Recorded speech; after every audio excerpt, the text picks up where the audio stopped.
இந்திய அரசுக்கு அமெரிக்க நீதிமன்றம் சம்மன் அனுப்பியதற்கு மத்திய அரசு கண்டனம் தெரிவித்துள்ளது.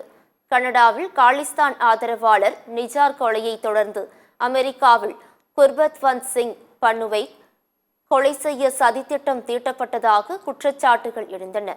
பன்னுனை கொலை செய்ய சதித்திட்டம் தீட்டியதில் இந்திய உளவு அமைப்புக்கு தொடர்பு இருப்பதாக குற்றம் சாட்டப்பட்டது.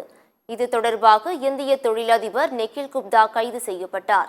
இந்த விவகாரத்திலும் அனைத்து குற்றச்சாட்டுகளையும் இந்தியா மறுத்த நிலையில் சீக்கிய பிரிவினைவாத தலைவர் பன்னுன் தன்னை கொலை செய்ய சதி செய்ததாக இந்திய அரசுக்கு எதிராக அமெரிக்க நீதிமன்றத்தில் வழக்கு தொடர்ந்தார். இந்த வழக்கை விசாரித்த நீதிமன்றம் இந்திய அரசு தேசிய பாதுகாப்பு ஆலோசகர் அஜித் தோவல், முன்னாள் தலைவர் சமந்த் கோயல் உள்ளிட்டோருக்கு நோட்டீஸ் அனுப்பியுள்ளது. 21 நாட்களில் பதில் அளிக்காவிட்டால் சட்டப்படியான நடவடிக்கைகள் மேற்கொள்ளப்படும் எனவும் எச்சரிக்கப்பட்டுள்ளது.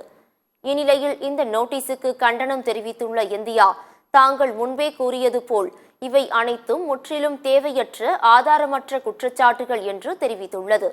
வழக்கு தொடர்ந்த நபர் எப்படிப்பட்டவர் என்பது அனைவருக்கும் தெரியும் என்றும், வழக்கு தொடர்ந்த நபரின் அமைப்பு இந்தியாவில் பல நாச வேலைகளில் ஈடுபட்டுள்ளதாகவும் இந்தியா தெரிவித்துள்ளது.